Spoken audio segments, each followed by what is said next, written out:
There's something that happened yesterday that has never happened before in the history of the continent of Africa. In just one day, we had the resignations of 2 heads of state. In just one day. Yeah?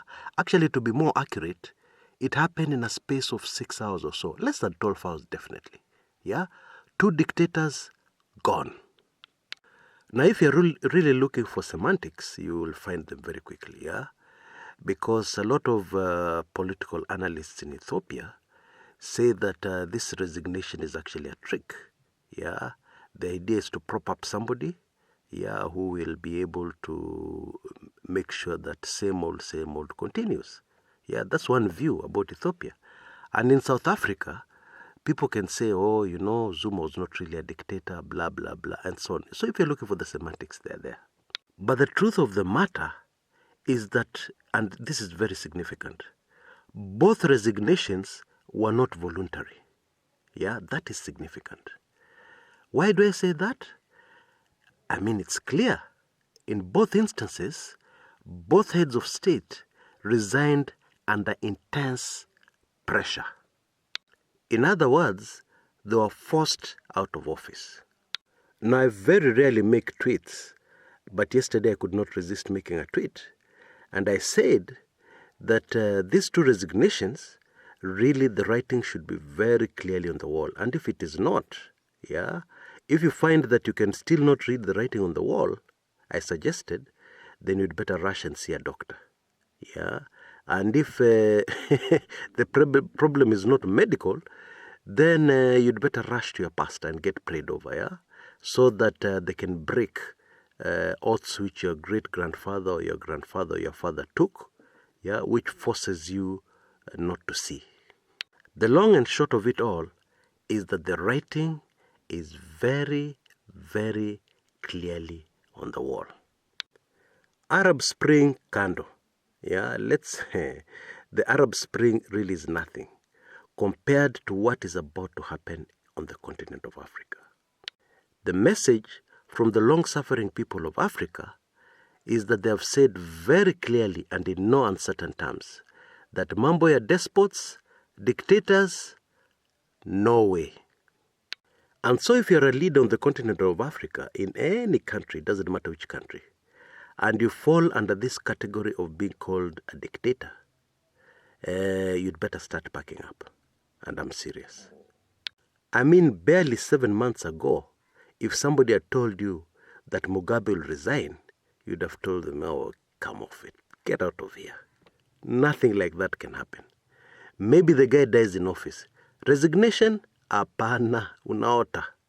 Same with the Ethiopian case, same with the South African case. But I appreciate the fact that foreign news, foreign politics bores Kenyans. Yeah? So let's come back home, right here to Kenya. The Jubi illegitimate government, somebody suggested I call them that. Quite a mouthful, bwana. Unataka kutwist tongue yangu, bwana. Hey, pronouncing Jubi legitimate is very complicated. Anyway, the illegitimate Jubilee government should have seen the writing on the wall. I mean, the Jubilee regime is not stronger than what the Mugabe regime was. Mugabe was strong. He was a real strong man of Africa. Yeah? Not only was he completely straddling his entire country, yeah, and dictating everything, yeah, but the man was so powerful that he was able to tell Wazungus, go to hell, yeah, and there was absolutely nothing they could do. And so the whole thing was just reduced to propaganda. Yeah, they just started painting the guy in very bad light. Now, don't get me wrong. Yeah, Mugabe was not a good man. Yeah, his rule was not good. Okay, for Zimbabwe. Yeah, he drove the country into chaos. Yeah, which is very sad for somebody who fought for the independence of their country. A real patriot of Zimbabwe. It was very sad. However, the truth of the matter is that Mugabe had the numbers. Yeah, his tribe greatly outnumbers any other tribe in Zimbabwe. So he was bound to win every other time as far as elections were concerned. And he was bound to continue winning as long as the tribal monster, the tribal demon, remained superior in Zimbabwe. Anyway, my point is that the Jubilee government is not as strong as Mugabe was. But Mugabe is gone. Now, sometimes if you really want to know what dictatorship is all about, Ethiopia would have been a good country to visit, okay? And so once again, the Jubilee government is not as strong as the regime in Addis Ababa was, okay? But it's gone. Now, we will take a short break, and when I come back, I will give you my bold prediction, of when the regime in East Africa's biggest economy is bound to fall. Yeah? Better not miss that. See you in a bit.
Welcome back. Now, the Kenyan situation is very interesting because the Jubilee government is being propped up by major foreign powers, okay, most notably the United States of America. Of course, these people have their own interests. These people already have their own objectives. They know what they want to do in Kenya. And it does not matter what the real results of the August state elections were. But the U.S. ambassador to Kenya, Bwana Kodek, has found himself in really, really big trouble. When you see people suddenly exposing you to the extent where we're told Kodek has a girlfriend in Kenya, a Kenyan girl who hails from the house of Mumbi, when people start insinuating that your most important decisions are being made during pillow talk, then as an ambassador of a country, you have to start getting very worried. And that is not all. People start accusing you of having been bribed, to support the Jubilee government. Now, that is a very, very serious accusation. Now, as I've told you, in politics, perception is so important that really, in a lot of cases, the real facts are irrelevant. What I am saying is that this smear campaign against the distinguished Honorable His Excellency, the Ambassador of the U.S. to Kenya, is bound to have an effect. Indeed, it already has an effect. And a very huge effect. When you see people in Kenya, and I think, that recording is on this channel. When you see people in Kenya burning American flags, that's right. Wanachoma bendera ya America. It's actually put into flames. You start wondering, what's going on in Kenya? Because we're used to seeing American flags being burnt. Where? In the Middle East, radical Arabs, etc., etc. But in Kenya, that country which loves America so much, Now they're burning the American flag. When you see that, to quote local slang or local language, when you see that, kimeumana. Direct translation into American popular language, human waste has hit the fan. That's really what it is when you see things like that happening.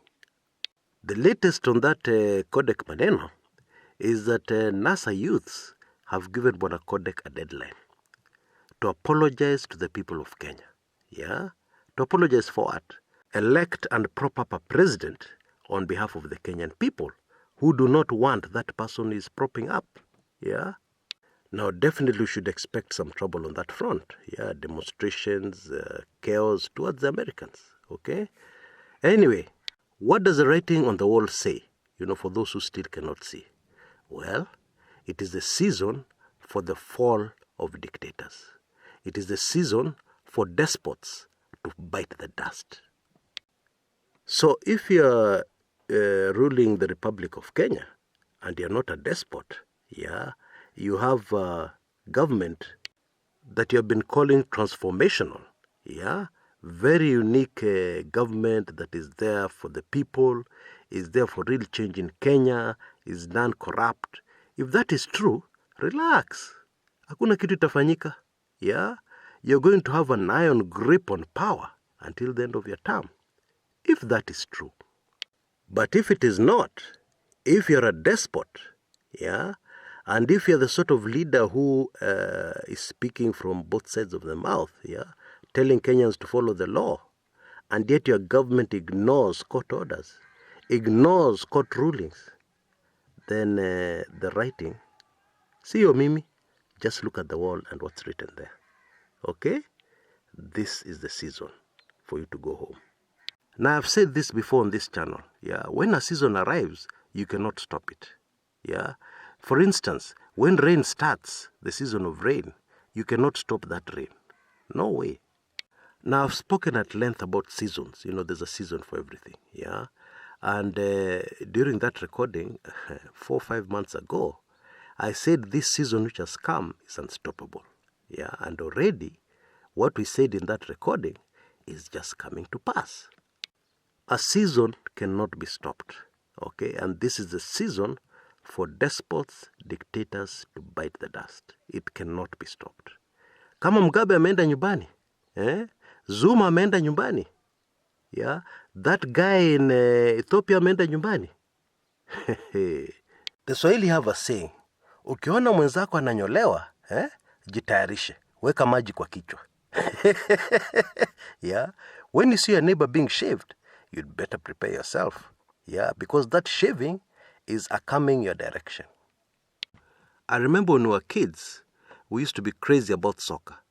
And when the rainy season came, we were so mad. Yeah, of course, it didn't cross our minds that without the rain, how are we going to eat? Yeah, rain is very important. Anyway, so we used to be very mad about the rain. And very frequently, we would sing a certain song. Yeah, I think most of you are familiar with it. Yeah, we would say, rain, rain, go away. Little children want to play. Come back another day. But of course, this did not stop the rain. This did not stop the rainy season. Okay? Now, I'm very sure, or rather, let me just dedicate, a new poem, to all those despots, dictators seated in high places, not high places, seated in seats of power across the continent. Okay? And it goes something like this. African spring, please go away. Come back another century. Until next time, this is Kshs Kumekucha.